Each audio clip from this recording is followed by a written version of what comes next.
Dr. Bradt is president and CEO of Bradt Leadership, a company dedicated to leadership development. Using his background in clinical psychology, he has spent the past 2 decades consulting with the nation's senior business leaders, advising them on how to get better results through better leadership. Now, he can bring his wealth of knowledge and powerful tools to work for your organization.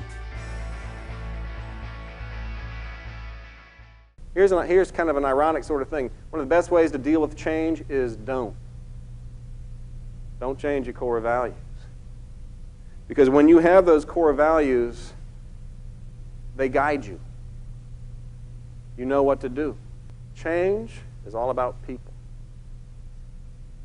I had a guy come up to me, it was actually after the last talk I gave. The guy came up to me and says, "Gary, I got a lot of your principles, I appreciate it, it was good, la-di-da." He says, "But I don't have time to go out there and spend all this time with people."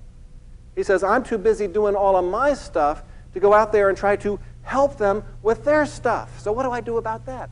I said, "Excuse me, sir, could you tell me what your role is in the organization?" "Yeah, I'm the CEO, I'm the director."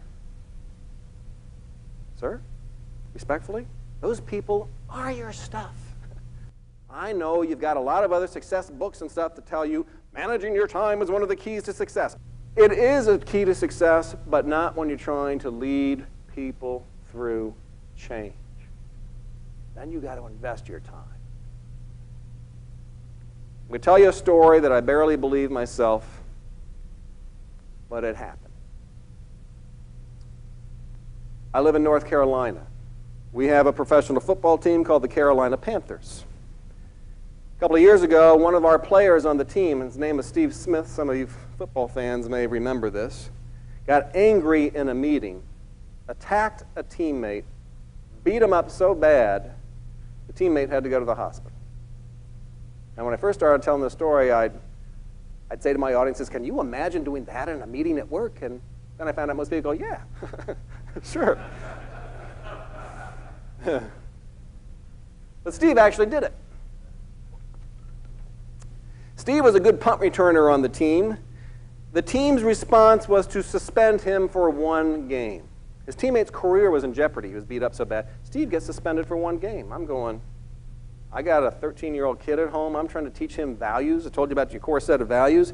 And the team suspends this guy for 1 game after he beats up his teammate. That's nuts. I mean, you know why? I got to have to explain to my son, "Dad, why is Steve back on the field?" "Well, Steve's a really good football player, son. We need him on the team." The next week, the team lost 34-0, too. I said, "You know what? Leadership quit on that team." So I go on the internet, I Google owner of the Carolina Panthers. Jerry Richardson popped up, and his address popped up. I didn't know him from Adam, but I got out my little computer and I typed up an angry letter to Jerry. "Dear Mr. Richardson, I disagree with the way your team handled the Steve Smith situation. You should have given Steve more time off. I'm no longer going to be a fan of yours, and I'm going to teach my kid not to be a fan." I mean, I was pretty mad. Sent it off. I didn't expect to hear anything back, and I didn't. What I really didn't want was one of those customer service form letters. I knew it'd end up on some customer service desk somewhere, right? And I didn't want to get one of those letters. "Dear Dr. Bradt, thank you for your interest in the Carolina Panthers. We're sorry you had such a difficult time. Please accept this pennant." You know, I'm like, no. Thank goodness I got nothing. That's okay by me. I didn't expect anything. Jerry Richardson never see this stupid letter, but at least I got it off my chest. That was in October, I do believe. Next February, the football season's over. I come home from the gym, several months later, I come home from the gym. My wife says, "Look at this."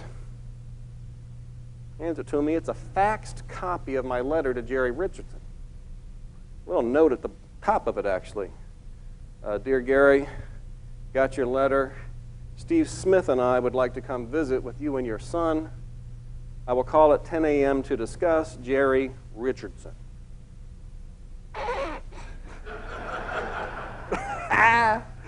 That's good. That's really good. How did one of my buddies get a hold of this letter? That's good. I like that. Sure enough, the phone rings at 10 o'clock. I pick it up. "Hello." "Oh, Gary, it's Jerry Richardson." "Yeah, this is the Easter Bunny." "Who is this really?" "Jerry Richardson." Didn't sound like any of my buddies, so I'm beginning to think, well, why would he call? "Well, what's the purpose of the call, Mr. Richardson?" "I told you. And I got your letter, and Steve Smith wants to come up and visit. I want to come up and visit you and your son. We live 100 miles from the headquarters of the Carolina Panthers. And my mind's just racing in my mind. Jerry Richardson is not coming 100 miles to visit me. I said, sir, I'm sorry, what was the purpose? He goes, I already told you now. He's getting a little upset, right? And he goes, we want to come visit with you. So, all right, sir. So we set a date, and I hang up the phone. I go to my wife. I said, honey, listen, an NFL owner and a player, they're not coming 100 miles to visit a kid. What's up? My wife says, she's smart. She goes, well, you know what it is? It's probably a PR deal. They're probably going to be coming through here on some sort of PR campaign anyhow. They're going to swing by the house, have some photographers, reporters, a little photo op kind of deal, do a nice feel-good story on the Panthers. Yeah, okay, that's one theory. That makes sense. So I call my brother up. Big mistake. Never call your brother in these kind of situations. I call my brother up. I explain the situation to him, and I said, Jeff, I can't understand why they're coming. He goes, oh, I know why they're coming, all right. I said, you do? Tell me. He goes, beat the crap out of you, too.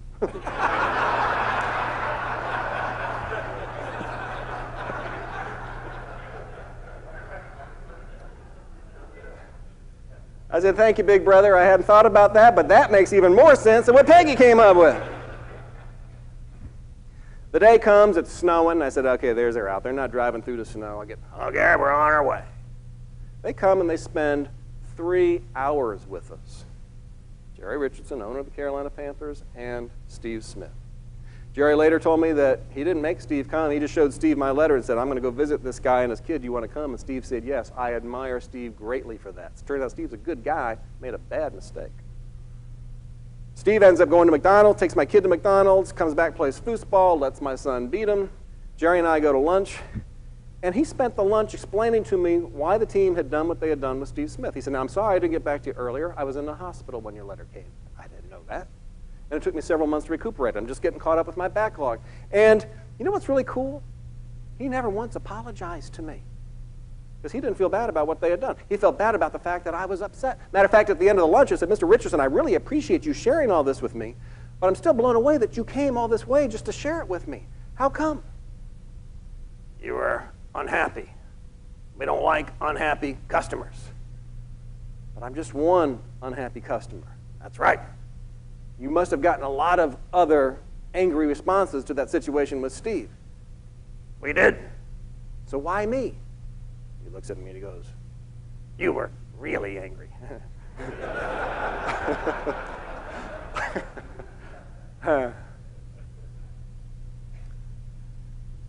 You know, folks, that's a great customer service story, isn't it? And you can take that one to heart.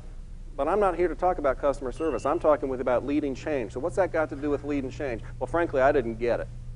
I just go, man, this is incredible. I didn't get it until a year later. A year later, the Panthers go to the Super Bowl. Steve Smith emerged as a team leader for us. Leads us to the Super Bowl. We lose at the last second to the New England Patriots. It's a great game. And after the game, Steve comes out in the papers and says, my contract is up, but I want to stay with the Carolina Panthers. And I'm going, now, why would he do that before he's even signed a contract? And then, bam, bam, that old Jerry Richardson, that son of a gun. He wasn't just investing time in a fan that day and his son, which he was, but he was doing something even more important for his organization. What was he doing? He was investing time in Steve Smith. The fact that they lived 100 miles away, guess what that meant? That meant they drove 2.5 hours one way and 2.5 hours. They had 4 or 5 hours in the car together, just Jerry, and Jerry drove, not one of these big wigs, just Jerry and Steve in the car. And I started thinking, man, think about the stuff those guys were able to talk about. Think about the relationship they were able to cement. Think the message that sent to Steve Smith when Jerry invested that time in him. Were there a lot of better ways for Jerry to spend his time that day than visit one fan and his son? Probably, but there wasn't a better way to invest his time in that player. People are your stuff. One of the ways you can deal with change, I learned this from Jerry, is I want you to examine your organizations right now and ask yourselves, who are the people I'm going to need to rely on when the stuff hits the fan?